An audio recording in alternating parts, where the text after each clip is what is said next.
Nah ini, kami pemerintah Kabupaten Sleman, Pak Bupati itu sudah menyiapkan tadi ya jangan berusaha untuk memenuhi pelayanan dasarnya, pelayanan pabriknya, terus kerjasama maupun perusahaan untuk bisa berusaha. Rencana aksi daerah jelas telah kita coba nanti bekerja sama dengan lembaga yang ada dalam rangka membuat lembaga perlindungan penyandang disabilitas daerah.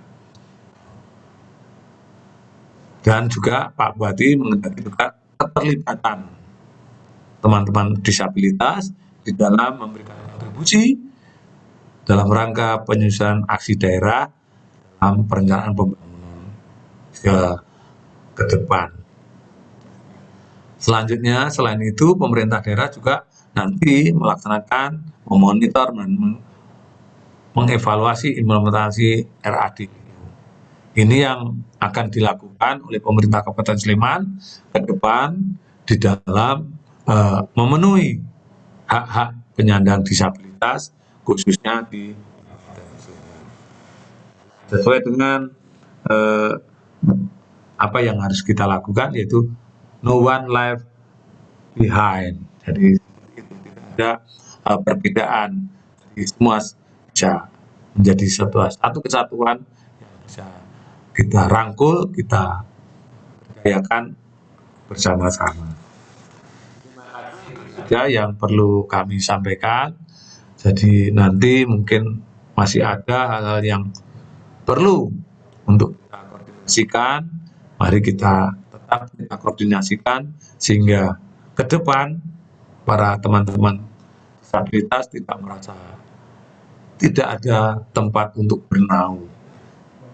Disinilah Sleman yang ingin terus mengupayakan kesamaan di dalam pelayanan, di dalam mendapatkan kesempatan untuk mencapai prestasi. Demikian, terima kasih apa yang dapat kami sampaikan. Kami mewakili Pak Bupati, artinya kami mohon maaf. Kami akhiri, Assalamualaikum warahmatullahi wabarakatuh. Waalaikumsalam warahmatullahi wabarakatuh. Waalaikumsalam warahmatullahi wabarakatuh. Matur nuwun Bapak Eko Suhardono yang sudah menyampaikan beberapa program yang sudah dilaksanakan di Kabupaten Sleman kaitannya untuk menuju tercapainya pembangunan yang berkelanjutan yang tentunya mempertimbangkan untuk kepentingan penyandang disabilitas.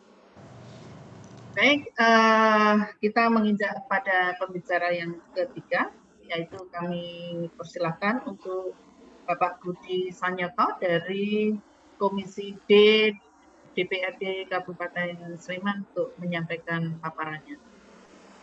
Monggo, kami persilahkan, saya stop share.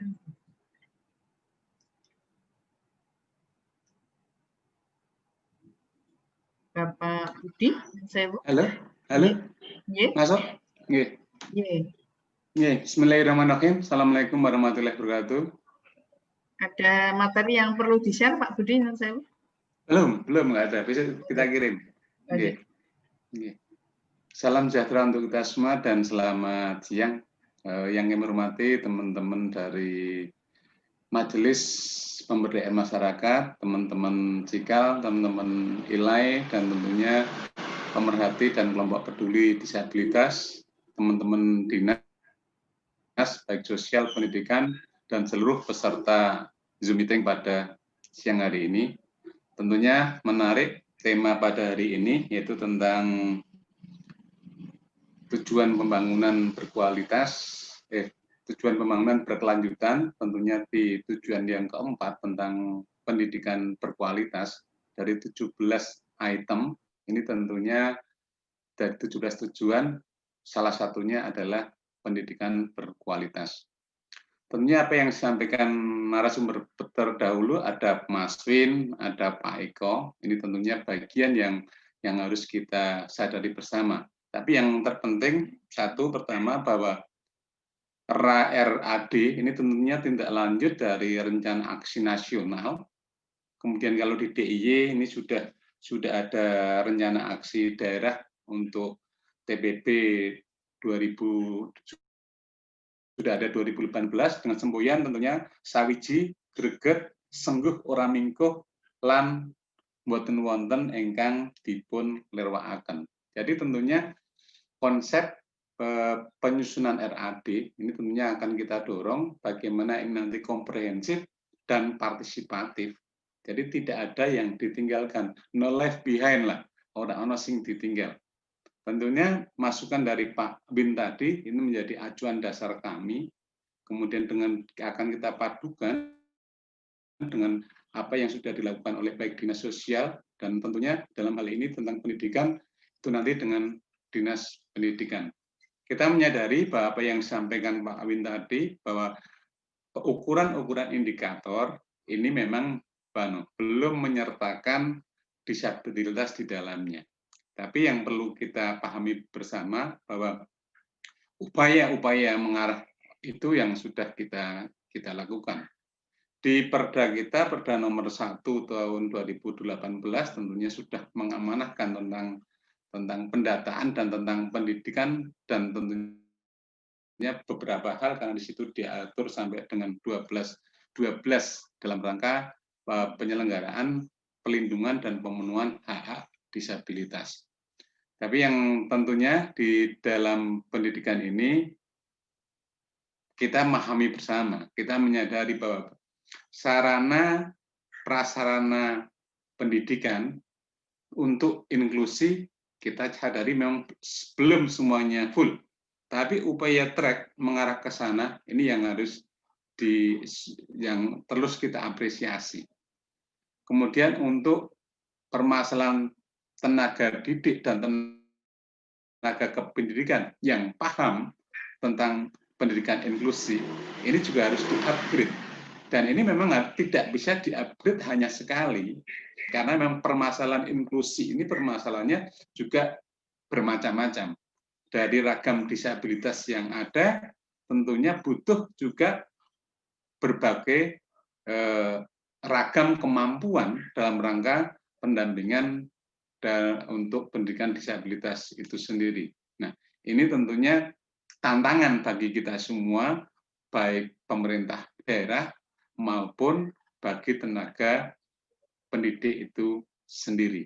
Nah, ini adalah tantangan yang harus selalu di-upgrade untuk tiap hari sebenarnya, karena tentunya ragam disabilitas yang berbeda dengan sekolah inklusi yang tentunya karena di Sleman taruhlah sekolah dasar ada 33 sekolah inklusi, kemudian dari satu sekolah itu ada sekian mata pelajaran yang harus juga dilakukan pendampingan, tentunya ini adalah tantangan yang harus kita lakukan, yang harus kita hadapi bersama. Tentunya yang kita dorong di tingkatan DPRD selaku pengambil kebijakan tentunya adalah mendorong bagaimana nanti penganggaran ini juga signifikan dengan RAD. Jadi kalau rincian rencana aksi daerah ini nanti sudah tertata, tentunya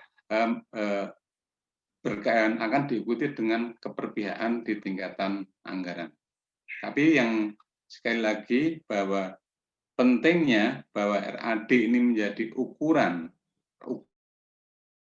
awal bagaimana akan menyelesaikan permasalahan tentang pembangunan berkelanjutan di Sleman ini menjadi harus diutamakan.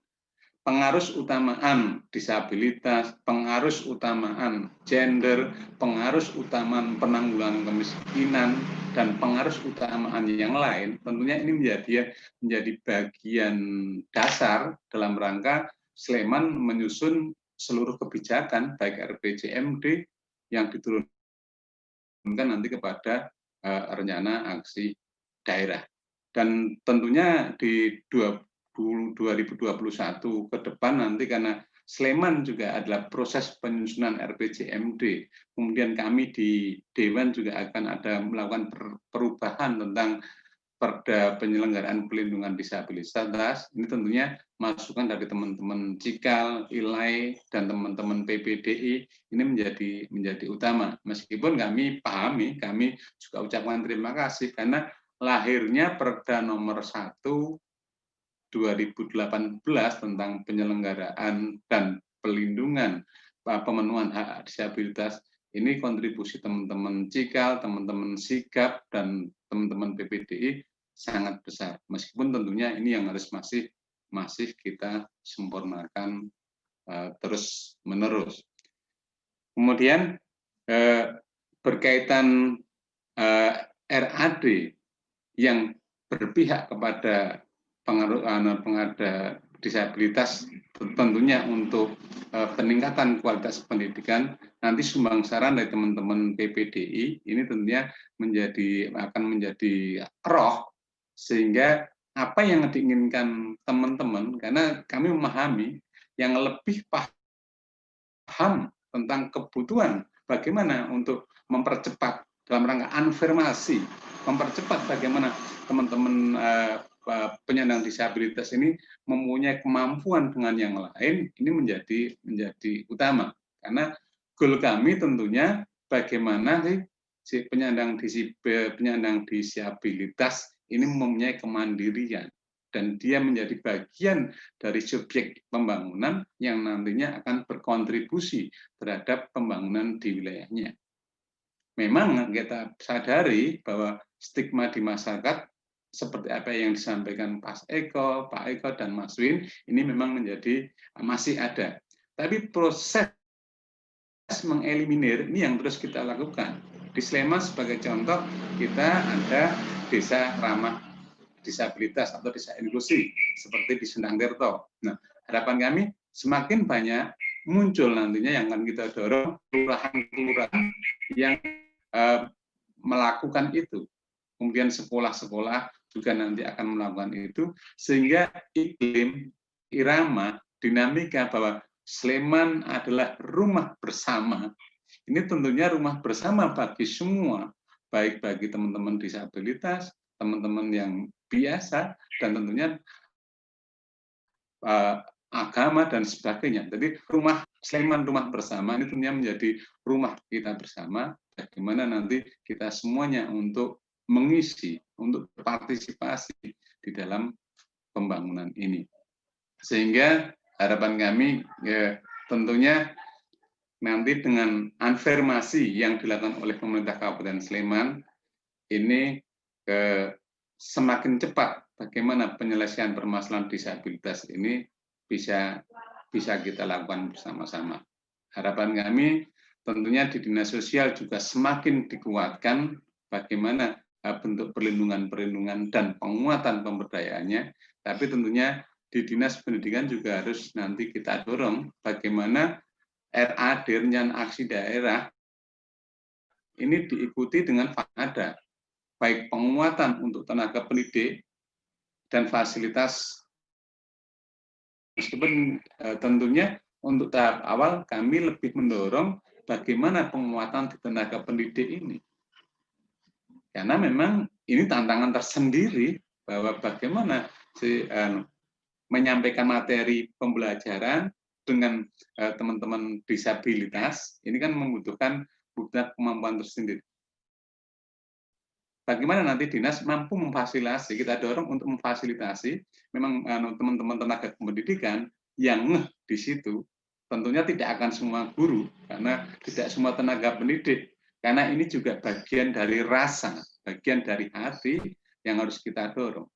Bagaimana teman-teman ini nanti kita apresiasi, ada ribet bagaimana mereka dihargai. Karena bayangan kami tentunya seorang guru fisika atau guru matematika yang memang punya kemampuan dan punya sen di situ memang harus dikuatkan, sehingga nanti harapan kami kalau memang belum satu sekolah ada, paling tidak ini bisa menjadi guru yang mobile. Nah, tentunya dengan nanti kalau di Perda kami kita amanatkan pendataan, tentunya dengan data yang baik dan data yang benar, ini tentunya rencana aksi daerah ini akan menjadi tertata dan akan semakin terlihat progresnya. Seberapa sih yang akan kita lakukan setiap bulan, 2 bulan, 3 bulan ini menjadi semakin tertata. Tentunya sekali lagi pendataan yang dilakukan oleh Dinas Sosial kemudian kedalaman intervensi di dinas pendidikan tentang kebutuhan dari teman-teman saudara-saudara kita disabilitas yang melakukan pendidikan, tentunya pendidikan dasar, ini menjadi bagian penting dalam rangka untuk menyusun RAD. Yang selanjutnya tentunya karena di Sleman ini sebenarnya karena kalau kita melihat kepingin lamanya sekolah di anak-anak di Sleman ini sudah 15,48 tahun, tentunya ini sudah sampai pada jenjang D3 atau pendidikan vokasi, tentunya yang sudah disupport oleh dinas sosial dengan GPS-nya, ini terus kita dorong, tetapi tentunya ini juga perlu bagaimana nanti, karena di dasar, taruhlah di PAUD, SD, dan SMP ini menjadi kewenangan kabupaten, kemudian provinsi meskipun ini menjadi SLTA ini menjadi kewenangannya provinsi, tetapi keterlibatan daerah juga tetap harus kita dorong sehingga paling tidak putus kontak dalam rangka memfasilitasi, sehingga nanti kalau nanti sampai pada jenjang pendidikan tinggi ini tentunya pemerintah Kabupaten Sleman masih bisa mengcover dan mendorong.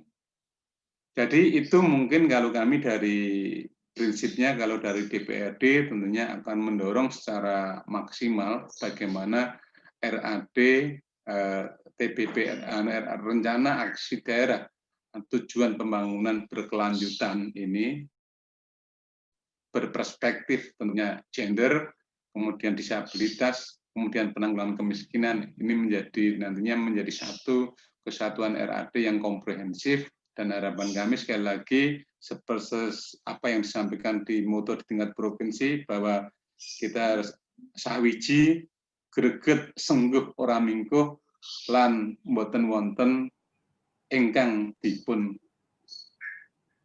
lirwakaken. Jadi ini tentunya menjadi roh dalam rangka penyusunan RAD TBP di Kabupaten Sleman. Nah, tentunya masukan teman-teman semua, masukan saudara-saudara semua dalam rangka perbaikan ke depan tetap akan kita terima dan akan kita lakukan. Sekali lagi di 2021 Sleman penyusunan RPJMD, tentunya RPJMD yang nanti berperspektif tentang disabilitas, gender, dan penanggulangan kemiskinan ini tetap menjadi dasar bagaimana kita mempercepat peningkatan kesejahteraan di Kabupaten Sleman. Mungkin itu yang bisa kami sampaikan. Terima kasih untuk semuanya, dan tentunya harapan kami nanti di forum diskusi kita lebih saling menguatkan sehingga rencana aksi daerah ini benar-benar nanti menjadi goal dalam rangka percepatan peningkatan kesejahteraan untuk semua warga di Kabupaten Sleman. Terima kasih. Assalamualaikum warahmatullahi wabarakatuh. Waalaikumsalam warahmatullahi wabarakatuh. Terima kasih Bapak Budi Sanyoto yang sudah menyampaikan beberapa paparan terkait dengan upaya untuk pencapaian tujuan pembangunan berkelanjutan yang kaitannya dengan penyandang disabilitas. Bapak Ibu sekalian, sebelum kita lanjutkan ke diskusi, kami mengingatkan bahwa di TED itu ada presensi, ada presensi. Mohon yang belum mengisi presensi bisa mengisi presensi yang ada di sana, itu presensi online. Ya. Di chat juga kami mendapatkan beberapa pertanyaan, tapi sebelum kita membahas pertanyaan dan kami membuka diskusi, tadi Pak Maswin sudah menyampaikan hasil monitoring ya terkait dengan permasalahan dan capaian-capaian menurut hasil riset yang dilakukan oleh tim monitoring dari JIKA yang tadi sudah disampaikan oleh Mas Winata, antara yang tidak adanya data yang valid, kemudian masalah sarana prasarana, masalah guru pendamping, masalah aksesibilitas, akomodasi yang layak untuk di sekolah, ya. Nah, di sini hadir dari Dinas Pendidikan baik provinsi maupun di Kabupaten Sleman. Kami persilahkan untuk memberikan tanggapan ya atas yang disampaikan oleh Mas Winarta terkait dengan masih adanya berbagai macam permasalahan yang terkait dengan pendidikan baik di pendidikan inklusi maupun di pendidikan khusus. Monggo yang dari Dinas Pendidikan Provinsi atau Dinas Pendidikan Kabupaten Sleman untuk memberikan tanggapannya.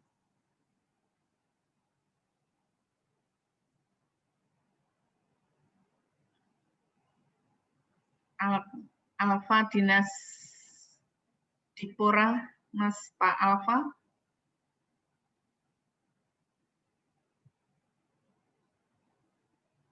Pak Alfa bisa monitor atau dari Dinas Kabupaten, monggo.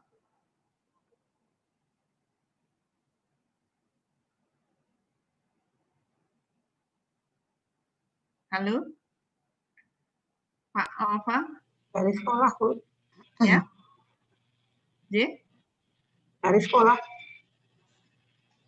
Dari sekolah. Baru sekolah. Dari sekolah. Oh, dari sekolah.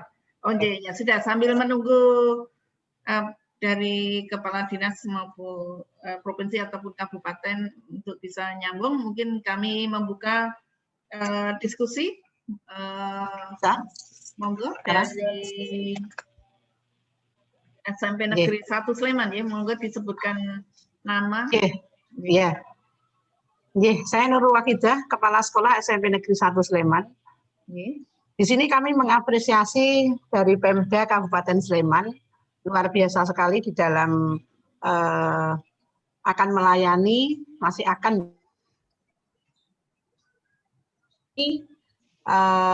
di SMP Negeri 1 Sleman itu punya keterbatasan di dalam melayani anak-anak inklusi, atau bisa dikatakan kebetulan 2-3 tahun yang lalu kita hanya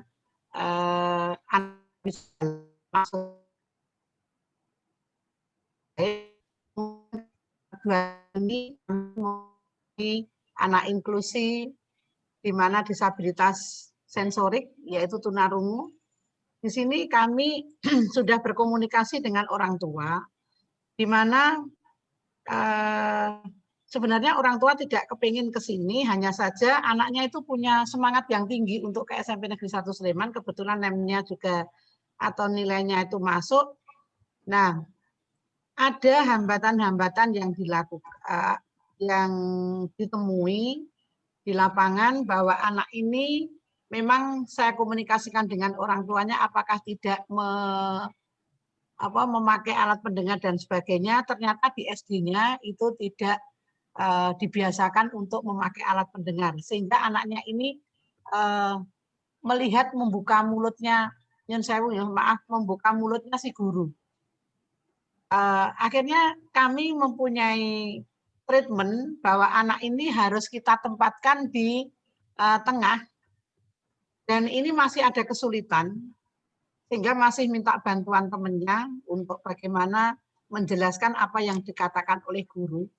Nah, ini harapan kami bagaimana Sleman ini nanti bisa mengirim guru pendamping yang mana melalui Dinas Pendidikan, sehingga untuk entah itu bahasa isyarat yang sudah saya tanyakan di WA, di chatnya, atau bagaimana, karena gurunya ini harus memerlukan 11 mapel, Bu. Kalau anaknya itu saya perlakukan sama, hanya saja sebenarnya anaknya itu bisa diberdayakan, tapi karena hambatan-hambatan itu anaknya sehingga rankingnya itu masih di bawah. Sehingga kita kasihan sekali untuk anak ini bisa seperti, dan guru-guru ini dengan sabar bagaimana melayani Mbak Nadia ini. Terima kasih, ibunya juga saya minta untuk ikut webinar ini dan alhamdulillah ikut. Tadi saya melihat. Nah, untuk itu satu yang perlu kami tanyakan, untuk guru pendamping ini nanti yang menghonor itu apakah dari sekolah, kemudian bolehkah pakai Bosda, ataukah dari mungkin dinas sosial atau dari.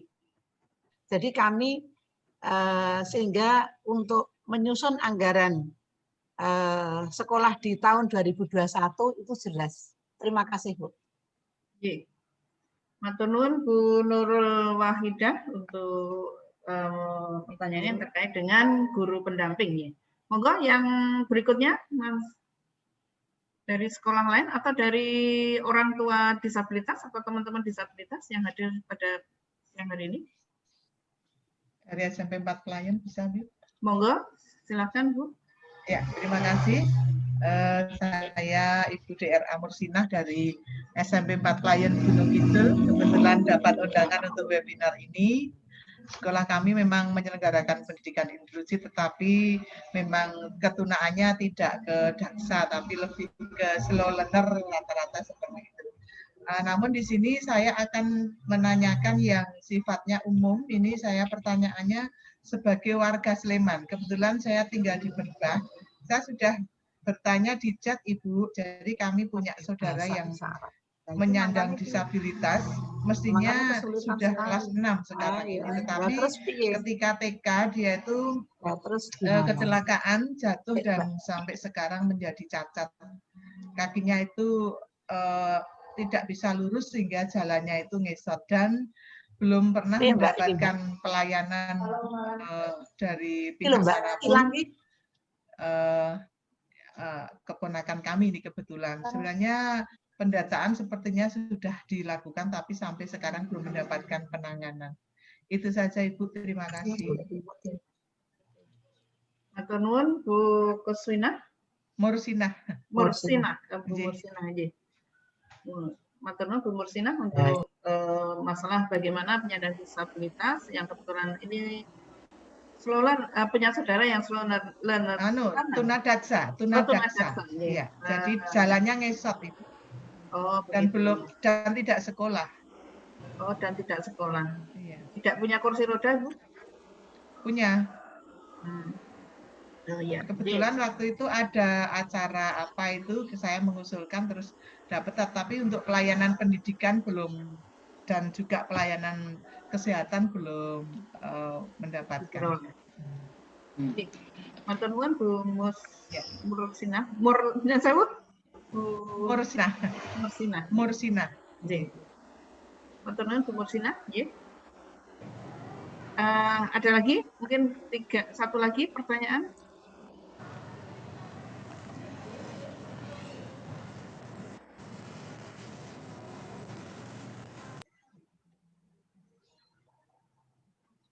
Kalau belum ada mungkin kami persilahkan mungkin dari Pak Eko ataupun Mas Winarto atau Pak Budi Sanyoto untuk menanggapi pertanyaan yang pertama dari Bu Mursinah terkait tadi penyandang disabilitas usia sekolah yang belum mendapatkan layanan, misalnya bantuan pendidikan maupun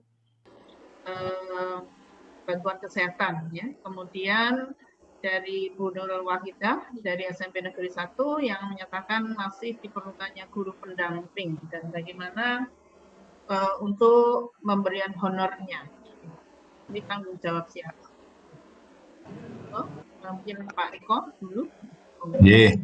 Assalamualaikum warahmatullahi wabarakatuh. Kami yang pertama Bu Arno, untuk guru ini nanti coba dengan Dinas Pendidikan. Karena yang punya kewenangan mengatur SDM itu adalah. Namun demikian kalau berkaitan dengan kurang bayar, itu bisa akses ke Dinsos. Jadi umpamanya orang tuanya belum mempunyai kemampuan untuk kurang bayar pendidikan, itu bisa ke Dinsos. Nanti bisa melalui di depan yang namanya SLRT itu sistem layanan dan rujukan terpadu, atau setelah dari depan nanti biasanya akan dilingkan dengan teman-teman di Rehabsos. Itu yang berkaitan dengan pendidikan. Sedangkan Bu Mursinah yang dari Berba, sama Bu, nanti kalau memang belum dapat GPS kesehatan, tolong ada dari keluarganya yang datang ke Dinsos dengan membawa kakak, dan kalau dia sudah umur, kalau sudah punya KTP ya dengan eKTP-nya. Tetapi kalau belum, perlu fotokopi KTP-nya dengan keluarganya. Hanya nanti di dalam kolom itu keluarga itu kan ada nama anak, nama istri yang disabilitas itu nanti di kolom. Dan nanti ada tanggunnya GPS namanya di Dinsos itu. Nah itu nanti kalau nanti sekarang umpamanya ada biaya rumah sakit atau vaskes yang bayar, bisa mengajukan GPS di kami. Tetapi kalau untuk mendapatkan KIS itu Kartu Indonesia Sehat, mumpung ini masih awal tahun, nanti kita usulkan untuk mendapatkan KIS itu yang bisa kami sampaikan. Jadi seperti itu. Jadi nanti tolong melalui belangkonya GPS itu, kalau memang sekarang ada tunggakan pembayaran kesehatan itu Bu, itu ada di kelurahan ada Bu, di kelurahan ada Pak Kami Tua atau Bu Kami Tua. Nanti sekaligus mohon juga untuk diverval apakah masuk keluarga rentan miskin atau miskin itu. Nah itu nanti sekaligus di situ disiapkan, mungkin besok keluarganya bisa datang ke kalurahan gitu. Itu saja. Jadi kalau yang SMP 1 Sleman itu kalau berkaitan dengan SDM pengampu mata pelajaran atau guru, itu datanglah ke Dinas Pendidikan, nanti akan ada penyelesaiannya. Tapi kalau kurang bayar sekolahnya atau juga tadi disampaikan perlu alat dengar, itu bisa mengajukan lewat GPS. Nah itu monggo pilih mana. Jadi karena kalau dia itu masih perlu harus ini, kalau diterangkan guru masih perlu ada melalui siswa sebelahnya menjelaskan kembali. Ya, kalau perlu alat dengar kita bisa bantu lewat pemberian peralatan, pembelian bantu alat dengar itu. Terima kasih. Assalamualaikum warahmatullahi wabarakatuh. Waalaikumsalam warahmatullahi wabarakatuh. Untuk tambahan Bu Pak Budi dari Pak. Ya, terima kasih Bu Nurwagidah, tentunya apresiasi untuk SMP Negeri 1 Sleman yang tentunya sudah melayani inklusi dengan baik, dan salam untuk Mbak Nadia. Tapi yang jelas memang salah satu kendala yang dimiliki sekolah inklusi adalah belum tersedianya semuanya tenaga pendamping untuk setiap mapel, karena satu anak tentunya membutuhkan 11-12 mapel. Kalau dulu di tingkatan pembukaan kami dengan dinas di waktu penyusunan raperda, ini tentunya bagian yang akan difasilitasi oleh pemerintah daerah. Nah, tentunya harapan kami ini yang kami lakukan adalah sekolah inklusi tentunya akan mendapat perlakuan yang berbeda dengan sekolah-sekolah umum lainnya. Ini nanti yang kita dorong, cuma nanti besarannya anggarannya seperti apa, kemudian untuknya seperti apa, itu saya mungkin kita sama-sama di SMP Negeri 1 nanti itu disusun untuk rencana anggarannya, sehingga nanti seperti apa dengan tambahnya inklusi itu nanti yang akan kita komunikasikan bareng-bareng dengan Dinas Pendidikan. Tapi yang jelas komunikasi dengan orang tua, kemudian komunikasi dengan dinas, ini menjadi kunci bagaimana permasalahan ini nanti akan kita selesaikan bareng-bareng. Ini tantangan kita bersama, dan harapan kami tentu karena Sleman rumah bersama, tetap harus ada solusi untuk penyelesaian masalah ini. Jadi kalau komitmen kita dulu, tenaga pendamping untuk guru-guru mapel ini difasilitasi oleh oleh pemerintah Kabupaten Sleman. Dan sekali lagi terima kasih untuk SMP Negeri 1 yang sudah menerima inklusi dengan baik. Ini juga menjadi apresiasi. Kemudian kalau untuk Bu Mursina, sama dengan apa yang disampaikan Mas Eko, Pak Eko, dari data ini monggo nanti dikonfirmasi ulang, karena prinsip di Sleman tidak boleh tidak ada anak putus sekolah hanya karena masalah pembiayaan. Tentunya ini menjadi permasalahan tersendiri karena harusnya sudah kelas 6 sampai hari ini belum sekolah. Tentunya ini menjadi tantangan tersendiri bagi dinas sosial. Tapi kalau boleh kita tolong kirim nanti datanya biar nanti kita juga akan melakukan kunjungan ke sana bila tidak keberatan tentunya, karena ini bagian dari yang harus kita lakukan. Nanti tolong kami dikirimi alamat dan namanya sehingga nanti kita bisa cek ke sana, kemudian bisa kita komunikasikan mau seperti apa, karena ini karena harusnya sudah kelas 6 sampai hari ini belum bersekolah, tentunya perlu komunikasi dengan orang tua mau seperti apa sehingga ini menjadi sesuatu yang harus kita selesaikan bareng-bareng. Itu dari saya. Terima kasih. Terima kasih Pak Budi. Ini nyambung ya Pak Budi. Itu saya sudah nulis alamat di chat. Jadi kami tinggal di Sonosari Kadisono, RT 6 RW 14 Desa Tegaltirto Berbah Sleman. Ada di chat Pak. Siap. Oke.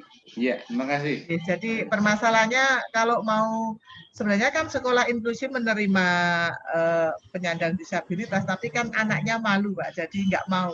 Ada SD terdekat di SD Jomblang 2 itu, tapi anaknya nggak mau. Jadi, ya? Iya, jadi hanya di rumah saja. Berarti homeschooling bulan. Mungkin homeschooling nanti.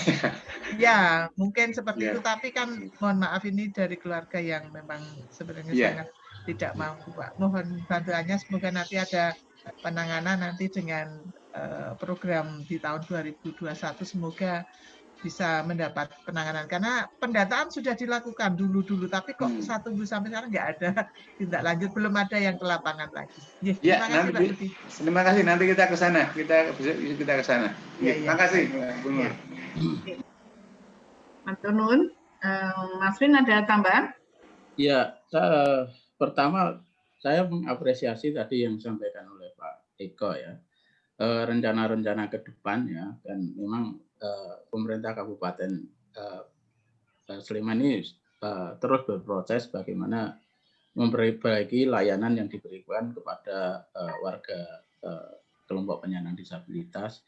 Dan tadi disampaikan salah satunya ke depan itu akan membentuk ya semacam unit layanan disabilitas, tapi yang sifatnya lintas sektoral ya. Jadi itu saya kira satu pilihan yang bisa dilakukan, dan itu saya kira kalau memang benar terwujud itu memang sangat bagus sekali. Karena kalau kita lihat di Undang-Undang 8 tahun 2016, perintah untuk membentuk unit layanan disabilitas itu kan ada 3 ya.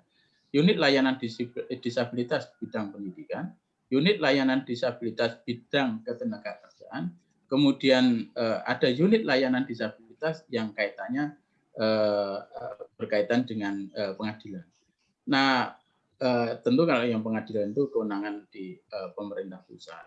Nah, sementara sebetulnya kan yang membutuhkan semacam unit layanan disabilitas kan nggak hanya sektor pendidikan atau sektor ketenagakerjaan.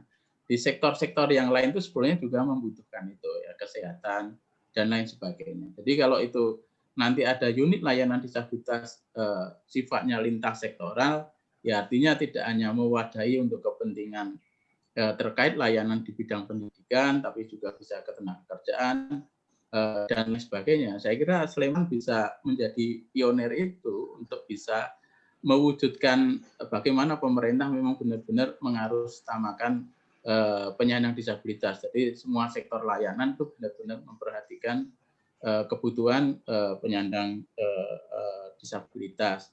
Dan kemudian tadi juga ada kelembagaan yang nanti terkait bagaimana mengawal ya, bagaimana hak-hak penyandang disabilitas itu diberikan. Kemudian tadi dari Pak Budi Sanyoto juga saya kira responnya sangat baik ya, artinya memang di Sleman besok itu mulai tahun besok itu akan disusun RPJMD yang baru untuk 5 tahun ke depan. Ini saya kira juga kesempatan yang baik bagi kita semua untuk lebih bisa memastikan itu disabilitas itu masuk di dalam dokumen perencanaan. Karena ini memang sangat penting sekali kalau itu sudah masuk di dalam dokumen perencanaan pembangunan, itu akan lebih bisa memastikan program-program pembangunan tahunan, ya rencana kerja tahunan RKT itu juga nantinya lebih punya acuan atau panduan bagaimana bisa merefleksikan penghormatan, perlindungan dan pemenuhan hak penyandang disabilitas. Tentu kita semua akan support Pak Budi proses-proses ke depan yang dilakukan oleh pemerintah Kabupaten Sleman, karena sebenarnya kita juga mencita-citakan, karena khusus untuk pendidikan ini kalau selama ini gaungnya kota ya, kota Yogyakarta itu kota pendidikan, tapi sebetulnya itu DIY ya, kota pendidikan. Nah, salah satunya itu penyangganya ini Kabupaten Sleman, sebetulnya sekolahnya saya kira paling banyak di Sleman, juga warganya banyak, jadi saya kira sangat strategis upaya-upaya merumuskan kebijakan yang lebih pro kependidikan, terutama pendidikan untuk semua.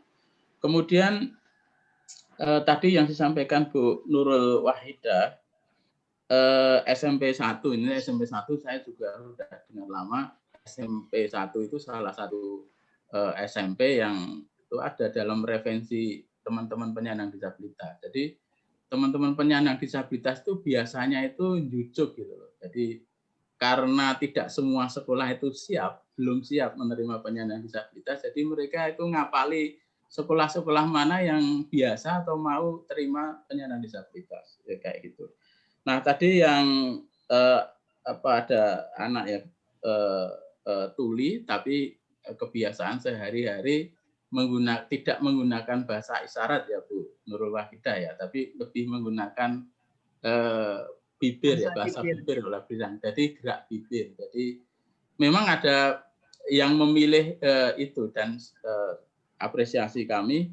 Jadi sekolah juga memahami itu. Jadi kan nggak memaksakan langsung dia belajar bahasa isyarat dulu atau yang lain, tapi dengan cara yang biasa dia lakukan, berkomunikasi dengan melihat gerak bibir orang, dan kemudian sekolah juga sudah menyesuaikan tempat duduknya supaya dia bisa melihat langsung ketika guru berbicara, bisa melihat gerak bibirnya. Itu saya kira juga udah upaya-upaya bagaimana sekolah memahami bagaimana bisa memenuhi kebutuhan mereka dalam berkomunikasi. Jadi saya kira juga banyak sekolah yang berkembang di dalam memberikan layanan inklusinya, dari mulai mereka melayani sekaligus belajar. Jadi tidak berpikir dulu kami belum bisa melayani, kami menolak, enggak gitu. Tapi beberapa sekolah meskipun dimulai dari mungkin kemampuan yang minim dulu, tapi ketika mereka menerima dan memfasilitasi proses pembelajaran, itu mereka jadikan sebagai momentum untuk mengembangkan kapasitas semua guru dan lingkungan sekolah. Itu kemudian di sekolah itu terjadi perubahan pelan-pelan, akhirnya sekolah itu kemudian menjadi sangat inklusif. Jadi